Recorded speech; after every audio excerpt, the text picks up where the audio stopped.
At this point, I was lying in something like a morgue. Then I saw a piece of paper with a twine attached to my right toe. It said, Josef Atzmüller died on the 20th of December at 8 p.m. Did you see your body from above or rather from your body's perspective? I saw it from the body itself. Although one can't really say that either, because I wasn't able to open my eyes. I wasn't able to open my eyes. It was the same when I perceived some visitors while being seemingly unconscious to them. Similarly, I was able to perceive everything in that moment. So you saw the label on your toe from the outside? Yes, it was from the outside, actually, putting it precisely. I experienced it in the way that it was much bigger than my body, and that I was suddenly able to perceive the whole situation from the outside.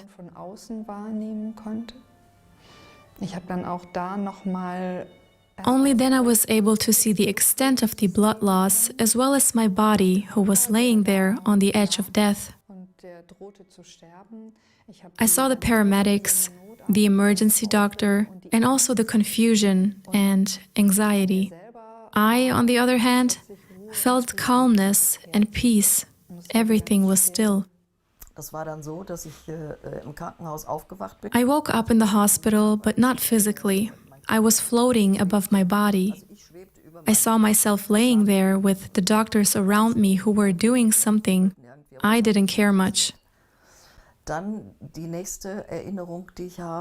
next memory of mine is that I've seen my mother by my bed, who aged by years. She cried for me and kept saying, "Christa, you cannot go. Stay with me."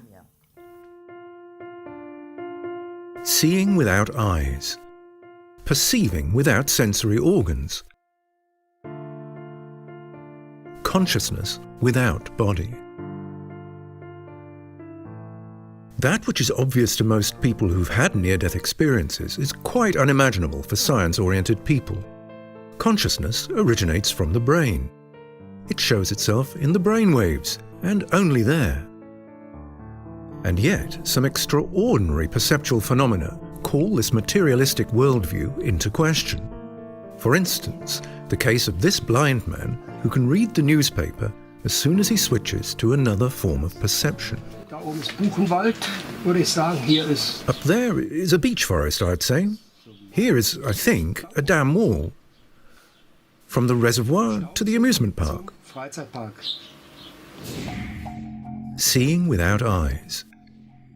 Experiences at the limit of sensual perception that lead right into the mysterious realm of human consciousness.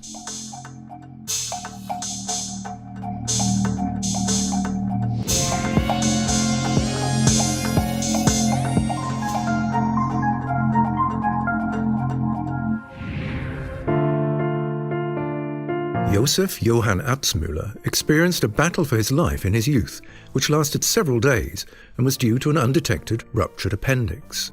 Once it became clear the doctors couldn't do anything for him, his parents came to the hospital bed in order to say goodbye to him. They found him unconscious with closed eyes. Yet, at the same time, he was able to perceive everything. My father wore a brand new suit. My mother looked very well dressed too, I'd say. My mother came up to me, greeted me and kissed me on the cheek. My father stayed at the end of the bed. I thought, hello, what's going on? Why isn't he coming? I asked him that, but he was showing no reaction at all. Suddenly I understood that I was unconscious for my parents, whilst I was actually able to perceive them, hear them. So from your parents' point of view, you were unresponsive? From my parents' point of view, I was unresponsive, yes. My father's brother, Uncle Emmerich, was involved in the construction of the A1 highway. He said during his visit that they were building a part of it near Melk. He was one of the visitors. Years later, I reminded him of what he talked about back then. He couldn't believe it. No one knows that. I said, "Yes, I do. You said it during a visit at the hospital." For me, this was a situation where I was able to prove that I could hear them. Josef Atzmüller eventually became healthy again without any medical explanations. But out-of-body experiences occur quite often when being near death. They are an especially interesting phenomenon for the scientific study of death, namely thanatology. An impressive example is Howard Storm, who became famous due to his negative near-death experience. His case, for instance, was as follows. He went out of body, which had an incredible intensity. He was suffering lots of pain. Previously, he had experienced a stomach perforation, which was very critical. So he left his body and was even able to describe the smell. It was the smell of urine, hospital and linoleum floor. Above all, he got very irritated as soon as he saw himself, comatose, lying in bed. And he even thought, did they trick me? Maybe they made a wax figure.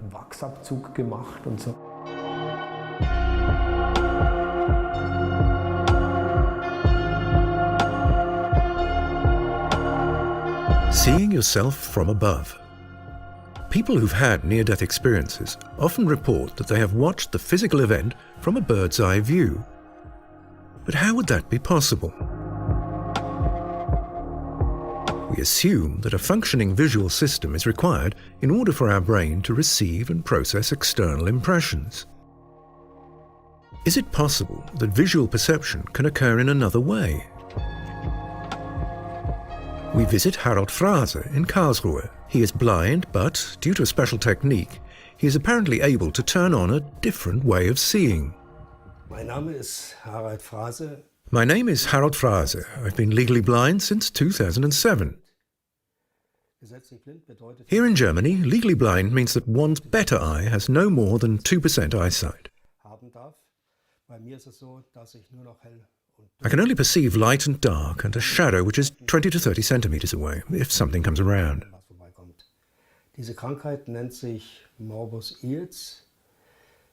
This disease is called morbus ealis, and I've been affected by it since 1983. It appeared every now and then and involved some surgery. Later, it was discovered through magnetic resonance imaging that the visual nerves are affected as well, which led to blindness.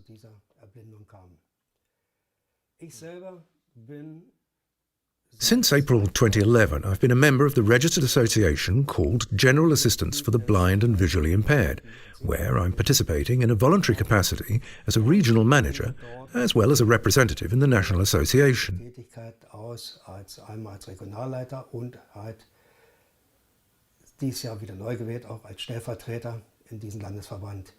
That means we're assisting people who are affected. My job, which I quite enjoy, is to show them ways of how life simply continues. Everyone who finds out that their eyesight is going kind of falls into a deep hole, some more and some less than others.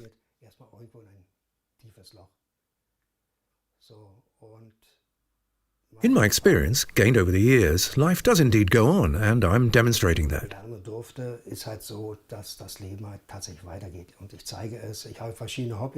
I have various hobbies, like cooking and baking, for example, and many people wonder how I'm able to do it. Well, what's learned once cannot get lost. One can learn to achieve the desired outcome through certain tricks or tactics, and I'm always willing to show people how it can be done. Tricks and tactics are on the one side of the spectrum. But Harald Frase also talks about a technique called seeing without eyes, which apparently even enables him to read.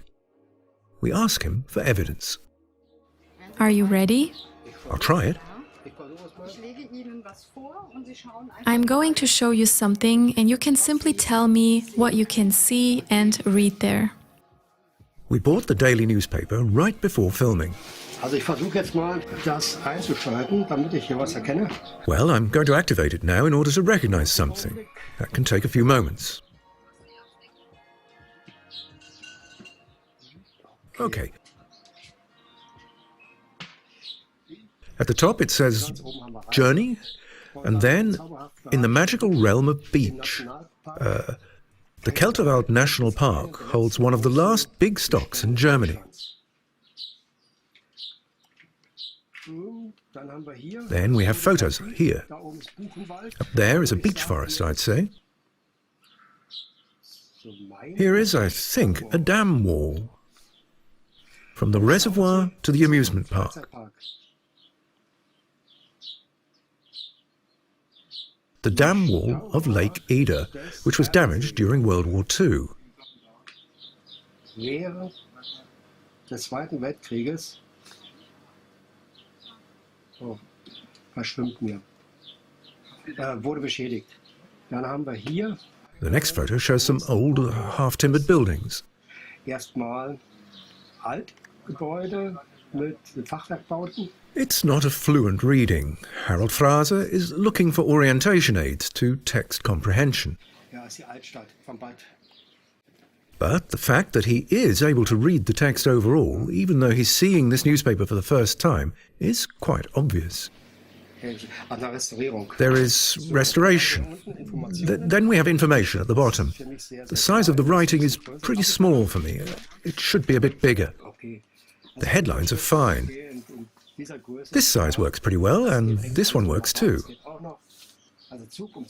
Step by step to the Elbe Spring, with the Czech train to castles and mountains. And then we have Silesia, where the sky kisses the earth. Harold Fraser explains that if he really focuses, then he is able to read even small fonts. So we show him a chess puzzle. That is really tiny. I don't know how many pixels there are. Try it.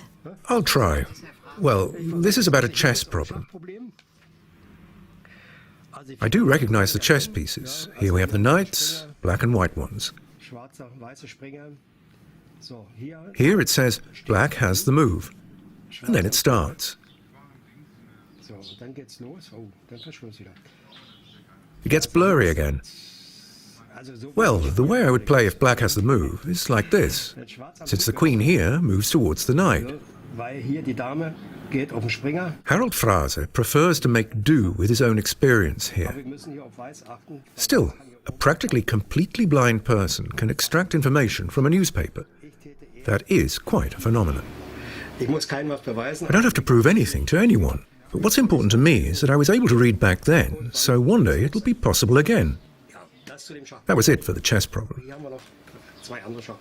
During his search for ways to participate in as many previous activities as possible as a blind person, Harold Fraser got a phone call, which he still remembers to this day. Die Evelyn hatte mich angerufen.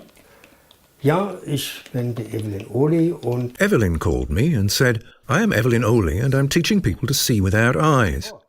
Oh, what's that? Seeing without eyes sounds interesting. I am very open-minded, but I really couldn't imagine what that was. In our conversation, I asked her to give me some time to think it over and some sources in order to inform myself about it. That took around 1.5 months, and then I called her back, and we made an appointment for an event, since I host monthly events in Karlsruhe, named Open Meets, where I invite various people like doctors or naturopaths, or even people like Evelyn, who represent something completely different. The purpose of it is to inform people about the opportunities that they have in order to still make something meaningful or useful out of their affected life.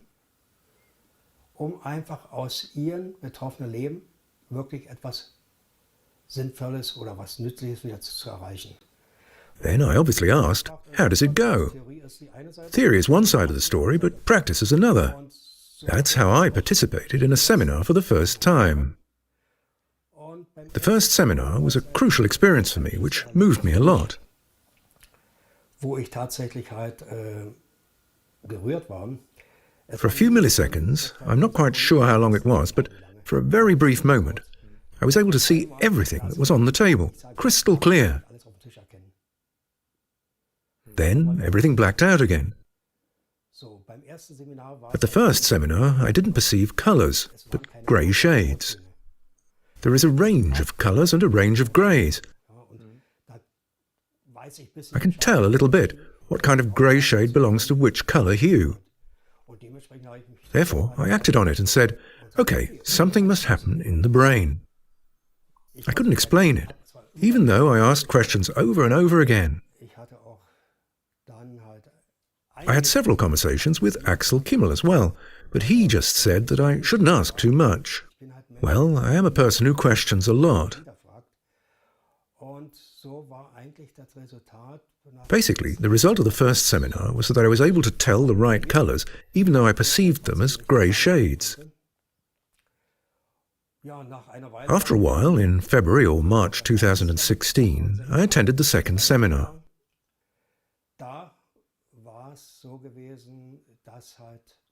That was when I was indeed able to perceive colours and even objects.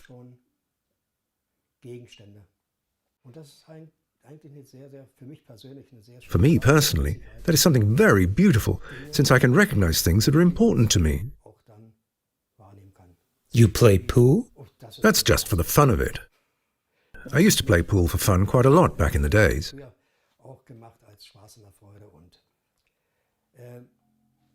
I just have to activate it whenever I want to hit the ball. Now, we would like to see that too.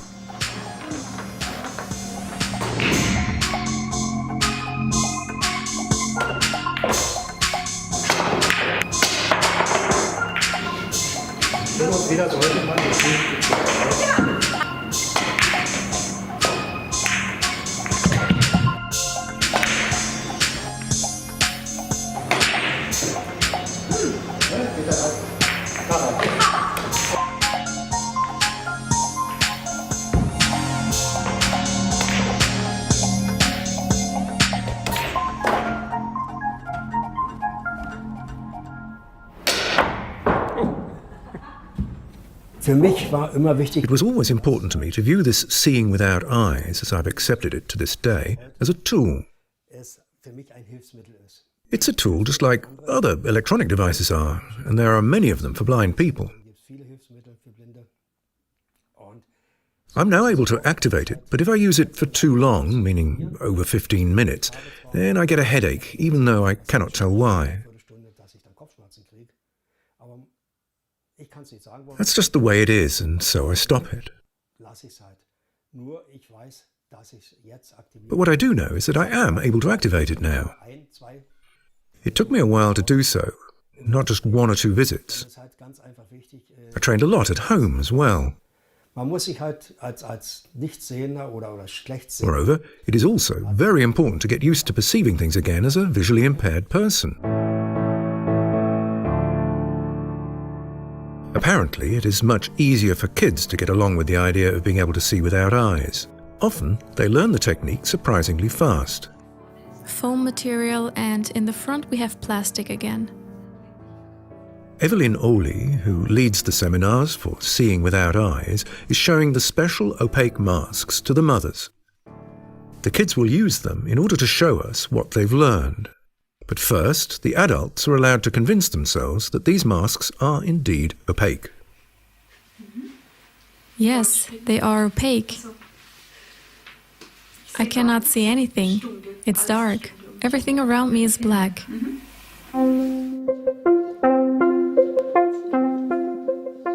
Now, we're allowed to assign all kinds of tasks to the kids. Let's start with ball exercises. Quite impressive, yes, but not really convincing yet. With a little practice, one's sense of hearing could maybe lead to such reactions.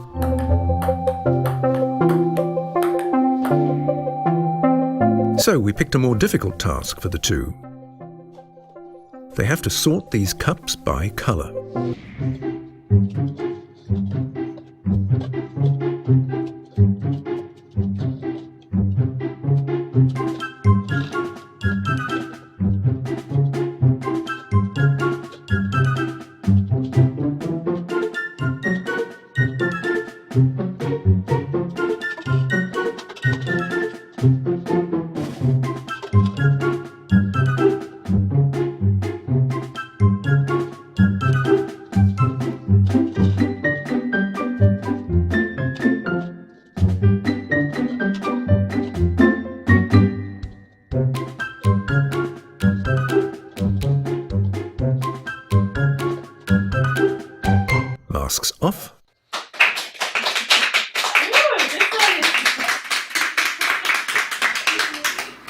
Lastly, Luan proves to us that even riding a bike is no problem while having the eye mask on.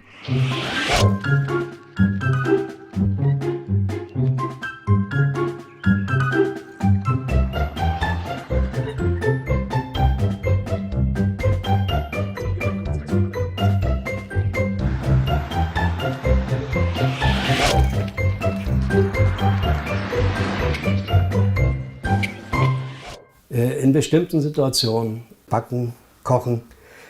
In certain situations, like baking or cooking, it is very useful to not be dependent on the sense of smell or the sense of touch, only so you're able to look at some products to see if they are still fresh. Ich anschauen kann, ob die tatsächlich frisch sind. Oder wenn ich Reparaturen durchführe. Ja. Or whenever I repair something at someone else's house, which I do every now and then. I do like to help people, and it actually became my goal in life, helping other people. I'm being asked a lot whether I can do this or that, and in those cases it is very useful to be able to activate something and to actually look at it quickly. What does it look like? What's broken? Und das ist für mich halt etwas, wo ich sagen kann, okay. That's something that made me realize that I am actually not as dependent on others anymore to tell me how it looks.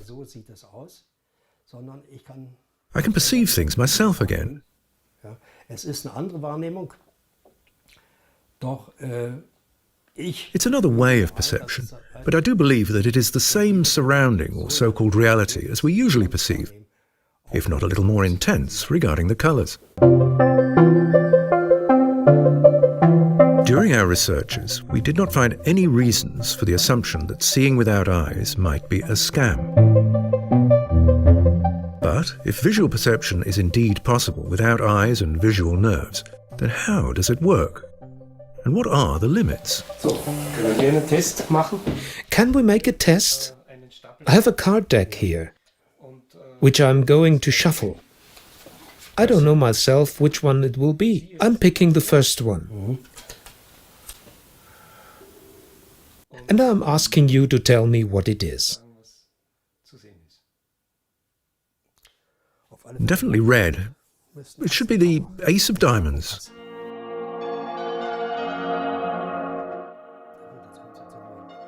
Das ist Pik 10. Let's try not to turn the card around and see whether that's possible too. That would be intuition now. That doesn't matter. Wir haben die nächste Karte. It's definitely a red one, hearts, and it is a number, not an image. It's a number, but I'm tending to 9. Almost.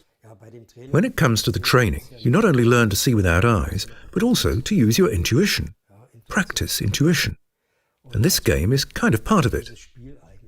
The game is simply part of it. Sometimes it does work if they're turned around, but the rate is not 100% yet. Spannend war, wir hatten eine junge Blindgeborene. It was fascinating. We had a 12-year-old boy who was born blind. He obviously knew the Braille alphabet. His father also did pottery and made letters out of clay in order for him to grasp them. Thus, he could kind of tell how the letters were formed and assign them. So we gave him word stencils. He recognized many of the letters, and some others he then learned. Within 5 days, he was able to read big fonts, recognize them visually. The fascinating part was when we asked him to read license plates by walking up to random cars. Interestingly, he began to read the first 2 letters of the license plate. He knew that. Then 2 more letters followed, which he also knew. And then he told us that there were 2 semicircles and one was on top of the other. He said it could be a number, but he doesn't know which one. It was the number 3, of course. I thought it was very fascinating that this young man knew the Braille alphabet, was able to calculate, knew numbers, but didn't know how they visually looked. We were all excited about it. He then told us about a cross and a slash that connects the cross, which was the number 4. It was obvious to us, but he didn't know that. It was quite interesting. What is your explanation for these phenomena? How does all of this work? My explanation is that it has to be a holistic perception. There are lots and lots of theories on how it exactly works. I stopped clinging onto one theory because I'm limiting myself by doing so. I learned that many times in my own seminars. We hosted a seminar. I had a theory, and at one point a participant came up to me and proved to me the exact opposite. At one point, I stopped coming up with theories. I am rather trying to expand what I grasp as much as possible. Regarding seeing without eyes, we discovered that it is just as easily possible to perceive the colour if it is being held behind the head, or that it is just as easily possible if the colour is above the head. We tried it over and over again, and it works as soon as people are ready and willing to do something new. Then it is possible. I experienced that one can hear colours, that one can feel colours. All these things do work if one is willing to get involved in it. If I, as a human being, sharpen my senses, or I would rather say use them with all of their possibilities that they have, which are grandiose, then everything is possible. How all of it works in the end? Well, one can also look through walls and look into different rooms with this technique. That would mean it has to be something out of body, in my opinion. Can you look through walls? Well, this is my most recent experience. I practiced it with my daughter a couple of times, but she stopped ever since she looked through one door and saw me. That was the break point for her, and she did very little training afterwards. I trained just recently again because I thought, well, it's actually exciting to be able to see further through different things. My experience was as follows. I had some thick black cardboard and I practiced looking through it. I reached my own limits again once I was able to see through it. I recognized the patterns behind it. I saw what was behind it. Then my mind started to doubt it and said, that's not possible. Even though I intentionally practice it, even though I actually do know that it works and that others are able to do it as well. At this point, during my practice, I understood that the mind is really holding one back. Is that your general conclusion?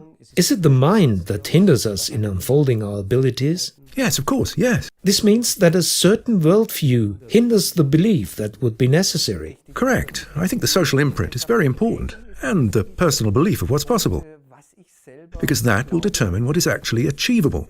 Nothing more and nothing less.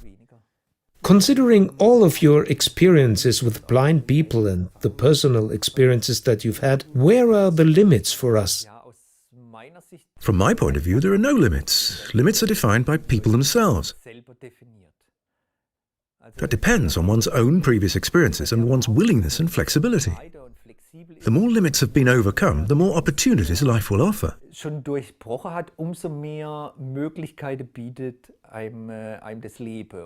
my opinion, everyone has the possibility to expand their consciousness and to stretch their limits out in order to achieve new goals, which are quite expandable regarding the physical and mental aspects. Und die sind aus meiner Sicht sowohl im körperlichen als auch im geistigen Bereich extrem ausbaufähig.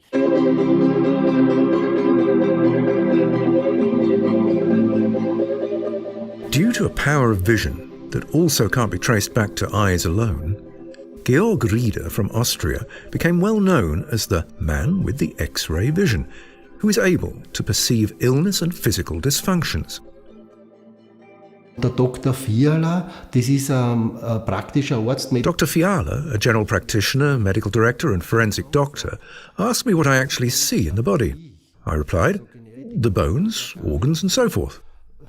Well, an orthodox medical practitioner may be a little skeptical in that sense. Thus, he asked me what he needed to do in order for me to look at his bones. I said that he should stand around 3 to 4 meters away from me, and then I looked at him from the front and from the back. By doing so, I noticed that he has a hole in his right shoulder blade, which I told him. That was an almost devastating answer for him, because he didn't know what exactly had happened there. Basically, no one knew about it, since the hole in his shoulder blade was a result of being hit by shrapnel during World War II. Afterwards, Dr. Fiala invited me to his office, where I looked at 5 of his friends who were also his patients, and, in some cases, I saw things that were not even known to Dr. Fiala himself. Regarding one of his friends, I noticed the kidney on the right side being twice as big. He had no findings, so he conducted a medical ultrasound scan, and suddenly I saw a duplex kidney on the right. This was one of many cases that had been consistently confirmed, which basically took away my own doubts, given I had also questioned it.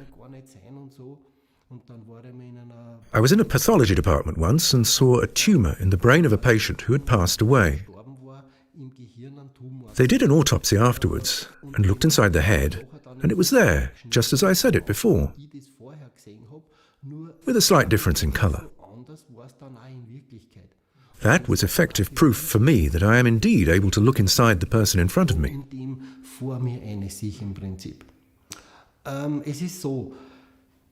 Well, I do see things partially differently. Because to me, there is a difference whether a stomach ulcer happened due to irregular and unhealthy eating habits, or whether it happened because the person swallows sadness, worries, problems and stress.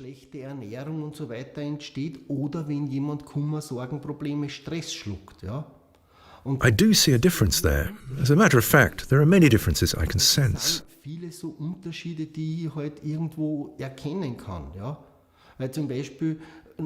For instance, I noticed in many people that as soon as someone had tonsil surgery, the thyroid began to change. Basically, there is a connection, which is not traceable in conventional medicine, though.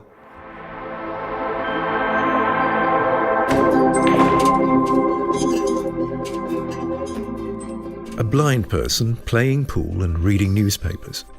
Children wearing opaque masks and riding their bikes. A man who got known for his X-ray vision, which can even go through walls.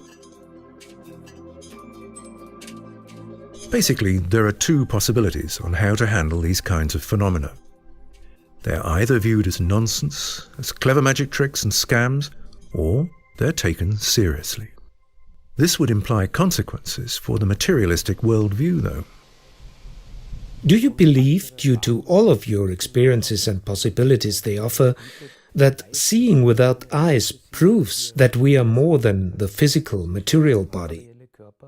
What were the consequences for your worldview and concept of man? Basically none.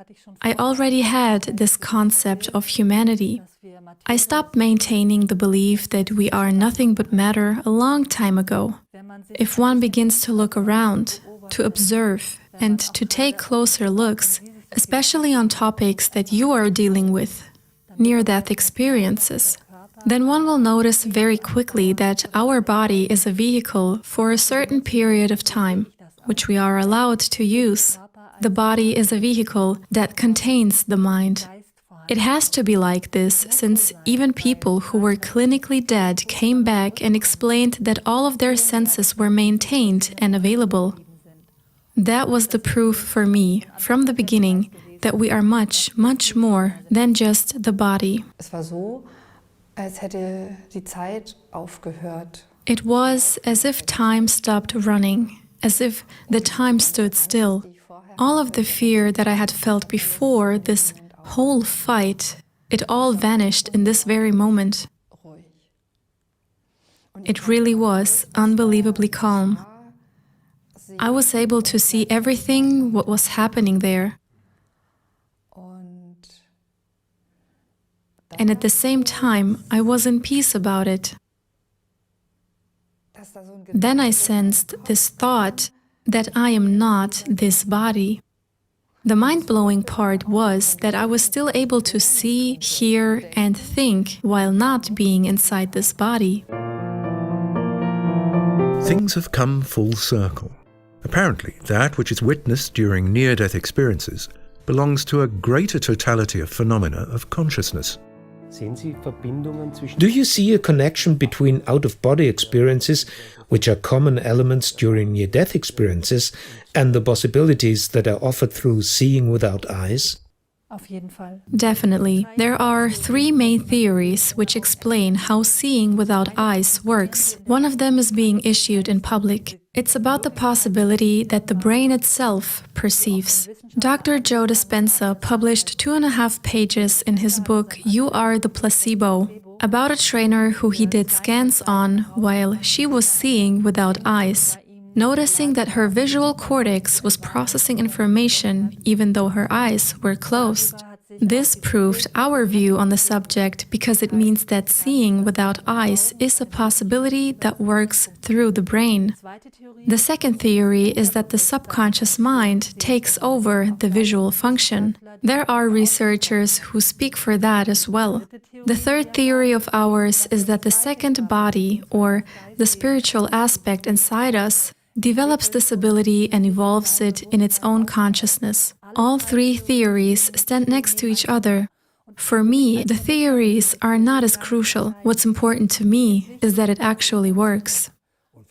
What's important to me, and the reason I'm here having this conversation, is to show people here is someone who tried it and for whom it works. I'm not the only one, in my opinion. Why shouldn't it work for someone else too?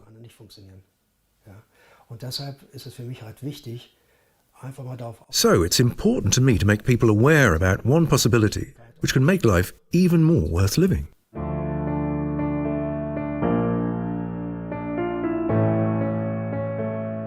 For actual help in life, pragmatic standpoints are quite useful. Experiences like seeing without eyes raise important questions concerning one's worldview, though. Given that they originated from the spiritual or esoteric field, they may have been uninteresting for scientific research. Visual perception is assigned exclusively to physical processes with an obviousness, as if all coherences have already been explored. But what happens behind the eye? Who or what sees, perceives the world? What is consciousness?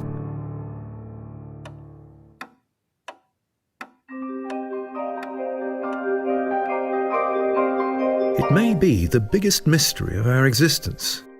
How can an inner reality emerge out of a plexus in the brain?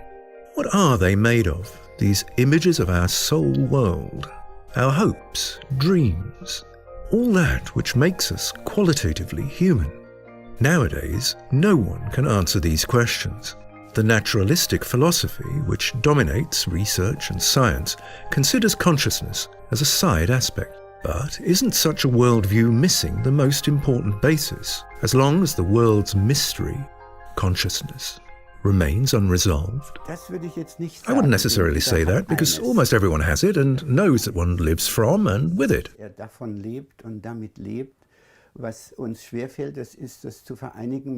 What makes it challenging for us, though, is to unite that with what we know about the people around us, the brain or the capacities of the brain. But since we have it ourselves, it isn't neglected at all. It's just that we want to bring it all together, and that's something we've struggled with for hundreds and thousands of years.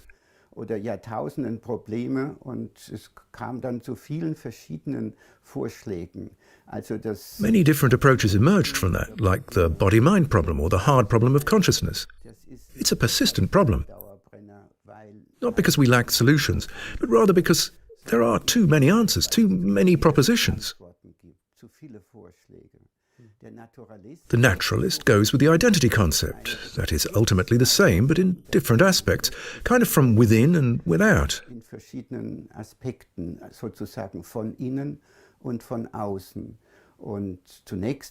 At first, one might think, well, but consciousness is so different from what we experience externally that one cannot unite it.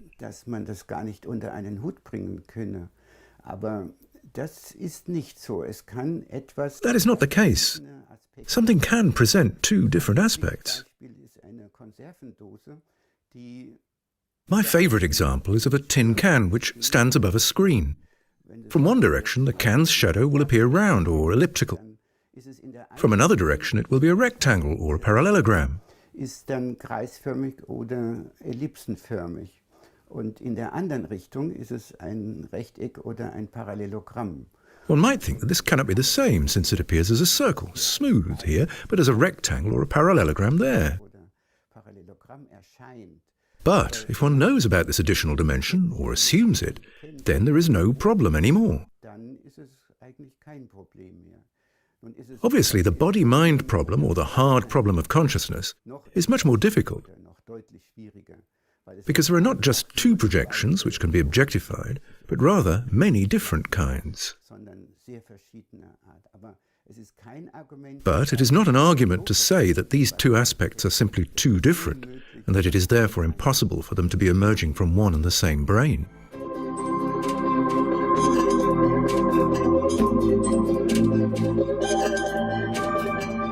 The aspect of the inner world, with everything that belongs to being human, should, following the naturalistic worldview, at some point be explicable solely through the activity of the brain, even if there can be no talk of it at this time. Die These ist also für alles, was wir fühlen, empfinden, hoffen, wonach wir uns sehnen. So the thesis is that all the things we feel, sense, hope and long for are processes in the brain, and I think these processes are likely to be explained someday. But whether the interconnection of those two aspects will ever be explained, that I don't know myself yet. I probably won't experience it. It cannot be done as fast. The brain is the most complicated system that we know of, maybe the most complicated system in the entire universe. No wonder we have difficulties seeing through that. But we are making progress.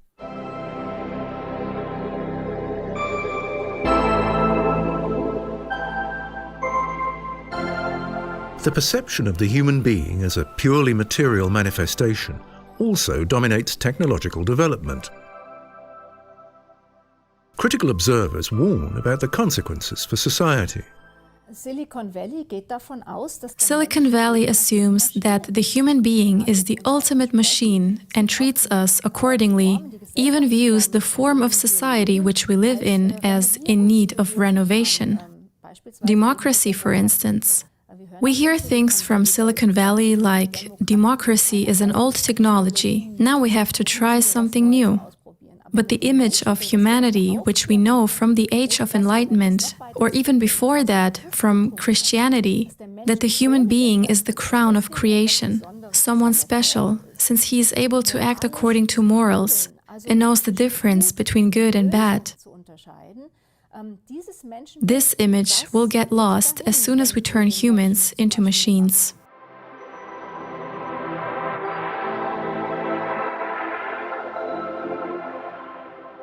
In science fiction, this future is self-evident.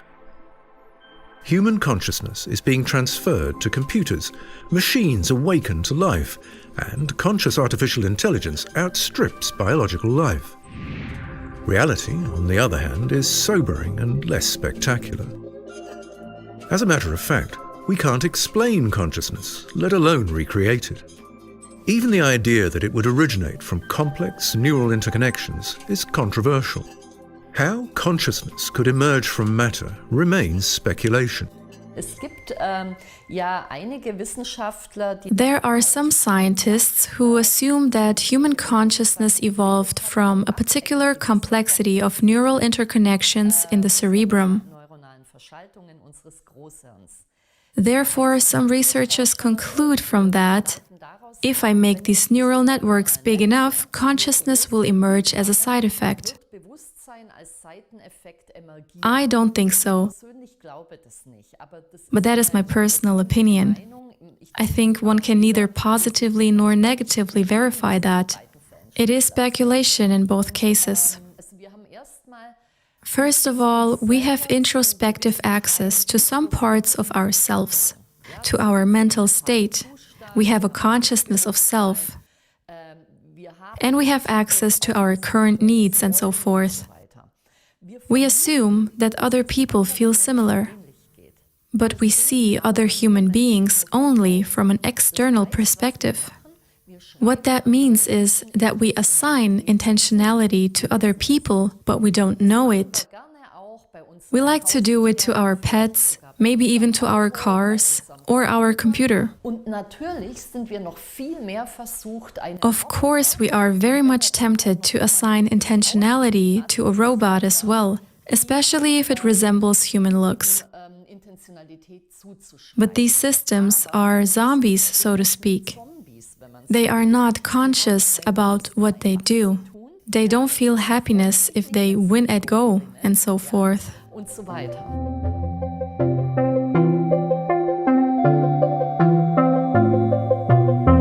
Some scientists are convinced that not the physical world, but rather consciousness, is the primary thing around which everything revolves. They view materialism as a dead end. Well, I think what physicists do is they eventually, when they dig deeper and deeper into the nature of reality, they get to the point that they know they don't have the whole answer. They know there has to be something else. You know, that implicate order, that other thing has to be out there. Those hidden variables, that was an idea too. That there has to be something else going on to explain, because the materialist viewpoint just doesn't provide any answers. So they wave their hands in the air and they come up with something that, well, I think it's a cyclical thing, you know, and it comes and it goes on, you know, but try to pin them down to exactly how does that work? You know, what's the mechanism there and how that works?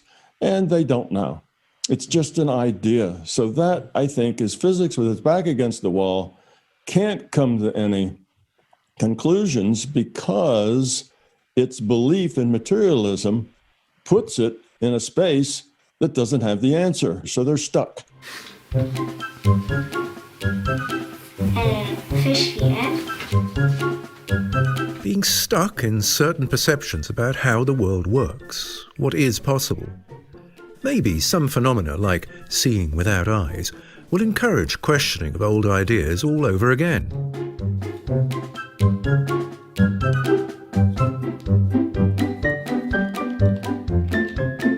Maybe we are witnessing indications here that consciousness not only acts from and in the material world, but that it can observe and lead externally in a way. Nur das ist halt jetzt so, das, was ich sehe, das sehe ich. Ja? Und, well, it's like this. What I see. And this part of it is red. So everyone who sees this part will say, it's red, because my mother taught me that this is red. What I don't know is whether you see it as red, as I do. I've never looked through other eyes, basically.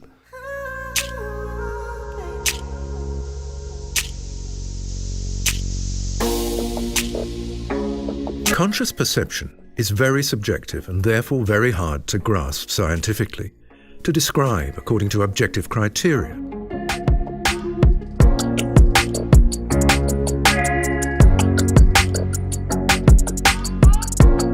Intuition, sensation, hunch. We know that our perception is not limited to that which is conveyed to us by our sensory organs.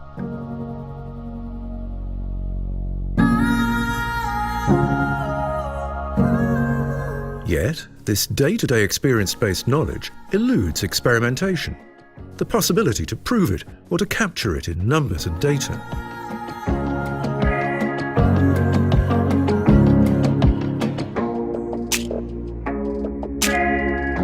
Human consciousness. Does it extend beyond brain and body? It remains a fascinating mystery.